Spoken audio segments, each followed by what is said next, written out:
This is Let's Read, Strengths versus Deficits, Approaches to Community Health, and it's a blog post by Shae.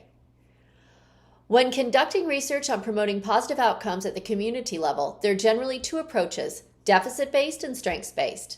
I alluded to this at the beginning of the Historical Trauma Part 1 post last week. Deficit-based research examines the existing issues within a community and attempts to overcome them. Strengths-based research identifies and promotes the strengths within the community. These are not necessarily conflicting beliefs, as they each have an appropriate time and place and can work together to simultaneously prevent community-level concerns, strengths-based, and overcome existing concerns, deficit-based.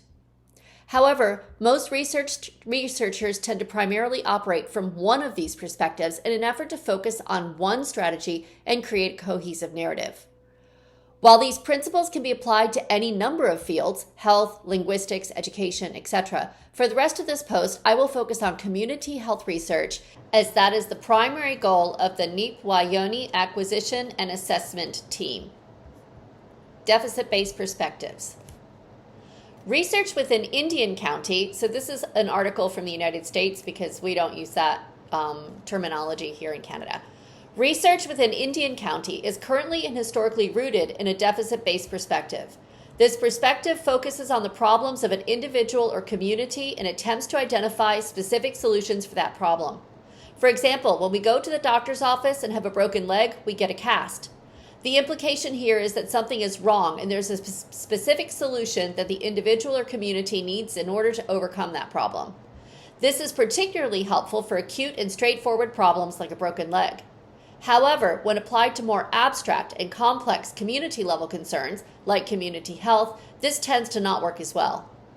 Deficit models create a cycle of negative experiences, behaviors, and possibly even further lead to the deficits themselves. See the figure below. Within this cycle, once the deficit and needs of the community are identified, specific prescribed interventions are created to address that particular problem. Because the problems that communities experience tend to be complex in nature and many factors contribute to those problems, these interventions do not holistically address the problems and can even lead to negative experiences and behaviors by individuals or the community. For example, when we talk about health within a community, we have to consider differential access to health-based resources, so access to healthy food sources, doctors, insurance, etc. Because individuals within a community all differ on their access to these resources, there's no one-size-fits-all approach that will work for all people in that community and definitely not across communities. This furthers the cycle and keeps it going for a long time. This deficit cycle and general reliance on deficit-based perspectives can lead to several issues within communities. Issue number one is that help comes too late. One of the primary issues with deficit-based interventions is that they're offered too late. The programs that result from deficit-based research wait until a problem has already developed, and often when the problem has become deep-rooted and more severe than they otherwise would have been with earlier intervention and/or prevention. Waiting to offer support to overcome some sort of well-developed problem means that the individual has likely tapped into all the personal resources that they know how to use on their own, and now they need someone else to help them. Issue number two fosters dependency. Deficit-based interventions lead to a dependency on outsider support for healing rather than allowing the self-sustaining programming over time. When an individual or community feels it is out of options, they turn to external resources for support. If that type of support is then perceived as being something they're not capable of on their own, they require those outside resources for extended periods of time and may become reliant on that. Issue number three, not sustainable. We've also noticed that a majority of funding, so i.e. grants, for promoting health within Indigenous communities are available for projects that operate from this deficit-based perspective. Unfortunately, these have been shown to not be successful over time, and tribal communities are not necessarily benefiting from the resulting interventions. Because of this bias in funding, the evidence provided to policymakers who make decisions about Indigenous communities promotes decisions out of this deficit model. Then the only way we're able to tackle health inequalities is rooted in a model that A, doesn't work, B, fosters dependency on external support, and C, keeps Native people focused on those perceived deficits. Issue 4, emotional fatigue. Finally, On a community level, the perpetual focus on the problems of the community can be adopted as part of their own narrative. The community sees themselves through this lens of, quote, being poor, end quote, and defined by their shortcomings. As a result, the rest of the world perceives this as truth. After all, they view themselves this way, and this narrative becomes ubiquitous. Once that happens, it's incredibly difficult to be motivated to make a positive change. Additionally, the main tactic for motivating the community to overcome this issue is fear. While fear is initially a powerful motivator, when sustained for long periods of time, it tends to lead to other issues, including a sense of powerlessness, giving up on the problem, and possibly even mental health concerns. Next section called Strengths-Based Perspectives. A strengths-based perspective, on the other hand, focuses on what assets an individual or community has and seeks to maximize them in order to promote health. It assumes that all individuals have existing strengths and the capacity to solve their own problems.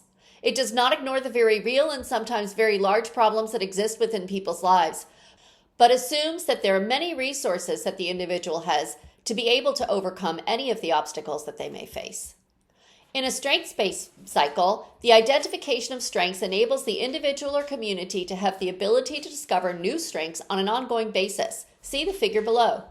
This leads to a sense of empowerment and an ability to make meaningful changes on their own. It tends to foster a positive self-identity and resilient thought process that helps individuals prevent future concerns and independently problem solve when facing some sort of struggle.